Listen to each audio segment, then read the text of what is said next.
Assalamualaikum warahmatullahi wabarakatuh, siswa-siswi sekalian. Pada materi kali ini kita akan membahas materi IPA, yaitu perkembangbiakan pada hewan.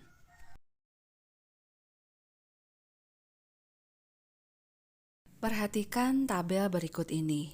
Perkembangbiakan pada hewan dibagi menjadi dua, yaitu perkembangbiakan secara generatif atau secara kawin dan perkembangbiakan secara vegetatif atau tidak kawin. Perkembangbiakan generatif dibagi tiga, yaitu ovipar, vivipar, dan opovivipar. Sementara perkembangbiakan dengan vegetatif yaitu dengan cara tunas, fragmentasi, dan membelah diri. Ovipar adalah perkembangbiakan hewan dengan cara bertelur. Contohnya adalah ayam, ikan, kura-kura, pinguin, dan lain-lain. Yang kedua adalah vivipar, adalah perkembangbiakan hewan dengan cara melahirkan.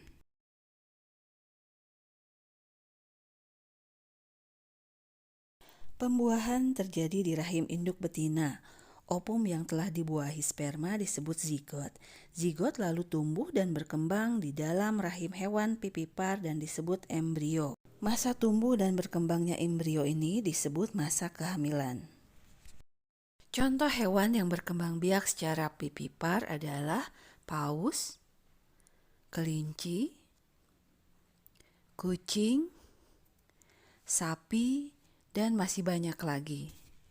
Hewan vivipar pada umumnya adalah mamalia.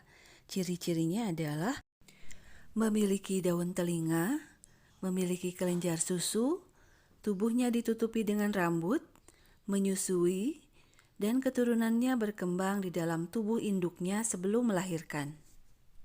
Yang ketiga adalah opovivipar, adalah perkembangbiakan hewan dengan cara bertelur dan melahirkan. Hewan opovivipar awalnya akan menghasilkan telur, namun tetap berada di dalam tubuh induknya hingga menetas. Kemudian individu yang sudah menetas tersebut akan dilahirkan.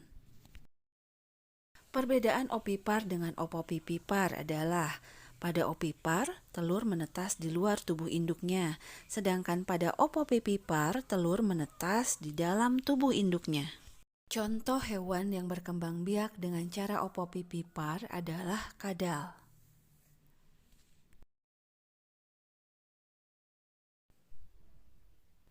Kemudian ikan hiu,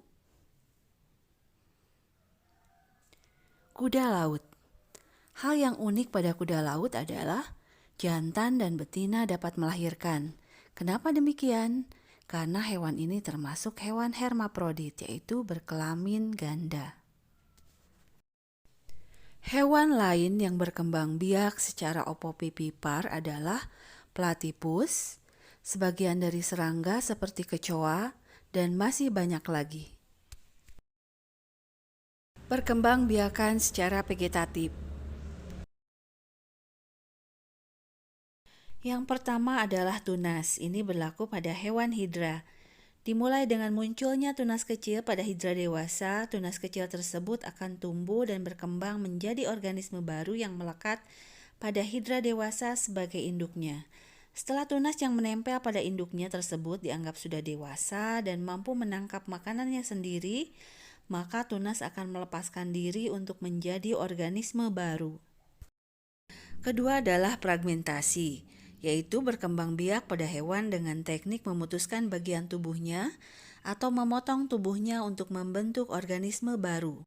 Contohnya adalah cacing pipih dan cacing pita. 3 adalah membelah diri. Hewan yang berkembang biak dengan cara membelah diri akan membagi tubuhnya menjadi 2 bagian yang sama. Perkembangbiakan dengan membelah diri dilakukan oleh hewan bersel satu, contohnya adalah amuba. Perkembangbiakan ini diawali inti sel hewan bersel satu akan membelah diri menjadi dua bagian. Pembelahan dua bagian diikuti dengan pembelahan cairan dan dinding sel yang akan menghasilkan organisme baru. Demikian untuk materi perkembangbiakan pada hewan. Sampai bertemu di materi berikutnya. Wassalamualaikum warahmatullahi wabarakatuh.